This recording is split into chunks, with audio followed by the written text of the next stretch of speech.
Hi Stewart Stars, it's Miss Hum. I'm here to show you an introduction video on how to navigate through the folders for speech and language. Here you should see your Stewart Stars icon on your course page that I've invited you to. And then in here is some information for your parents and you to read. This is the information on how to contact me through email and my phone number, and then the schedule.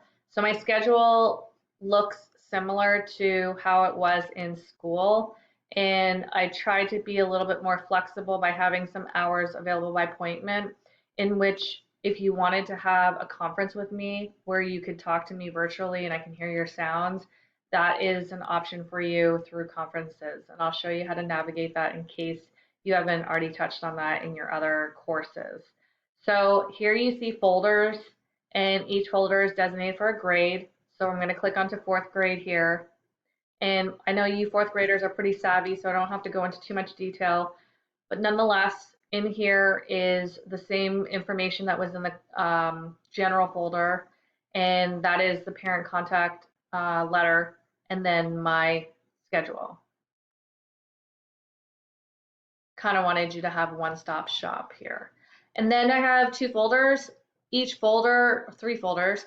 Each folder has students' first and last initials, so that's how you identify what you are going to be working on. And then within each folder will be a week. Week 1, week 2, with those activities corresponding to the week. So I want you to start by watching the video to practice your sounds. I know that usually I'm here to help you, but if you wanted a perspective, there's a YouTube video showing how to keep your tongue up in the right place to produce your L sounds and your TH sounds. So at the bottom here, you will see the articulation stories download on the bottom left corner. You're going to open it up and you will see a quick, short little passage. And I would also like you to fill in the information in these boxes. Some PDF formats allow you to edit it. If not, you can fill it out on your own, free paper.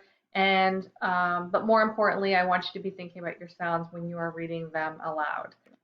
Here is the submissions folder, in which, or button that you'll see to click, and it'll say submit assignment.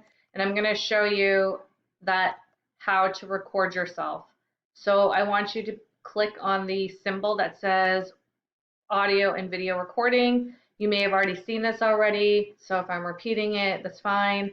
Audio and video, and then save as with your initials, your grade, and week. So I'm going to close out of that and go back to fourth grade. Click on the next one where the goals are SZS blends, and here's the week 1 folder. And then you're going to be practicing on your sounds, your TH sounds, which also you're still monitoring your S's and Z's. So again, here's an articulation stories paragraph. Again, you're going to open that up and you will be reading the same similar story with some modified words that have more THs in it. And then you're going to be filling out the character, setting, problem, and solution details in sentences, of course.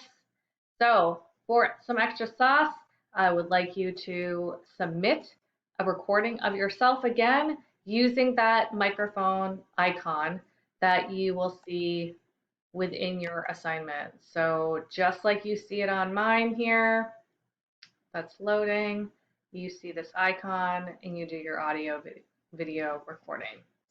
Here we're in the language test for student JG in week 1.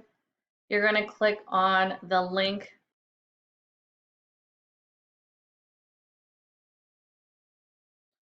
so you're going to be directed to a page. I'm going to use myself as a student and I'm going to click in with Fox and Butterfly as my password. And then down here is summarizing tasks. So it's a little bit of a longer paragraph for you, in which case I'm going to read this. Dorothy lived in the midst of the great Kansas prairies with Uncle Henry, who was a farmer, and Aunt Em, who was the farmer's wife. Their house was small, for the lumber to build it had to be carried by wagon many miles. There were 4 walls a floor, and a roof, which made one room.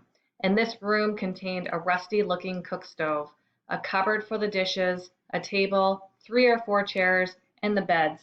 Uncle Henry and Aunt Em had a big bed in one corner, and Dorothy had a little bed in another corner. There was no garret at all, and no cellar except a small hole dug in the ground, called a cyclone cellar, where the family could go in case of one of those great whirlwinds arose, mighty enough to crush any building in its path. It was reached by the trap door in the middle of the floor, from which a ladder led down into the small dark hole. When Dorothy stood in the doorway and looked around, she could see nothing but the great prairie on every side. What is the best summary of this expert? Uncle Henry and Aunt Em and Dorothy lived on a farm in Kansas, and they did not have much, and the house was small. Dorothy lived with her uncle and aunt in a small one-room house with a small cyclone cellar. Dorothy lived in Kansas with a one-roomed house. Dorothy lived with her uncle and aunt on a small farm in Kansas. There was not much there, just a gray prairie. The excerpt is mainly about Dorothy's A, family, B, prairie, C, farm, or D, house. I want a short answer of how you would describe her life. Now, you could just talk about this one on the short story. Let's talk about what the best summary is, and then I want you to do number 2 on your own. And then you'd click submit after each one. So I'm going to close out of that, and that concludes the video tutorial on how to navigate your language and speech therapy courses. I hope that we see each other soon in the classroom. In the meantime, stay safe, wash your hands, and be healthy. Bye.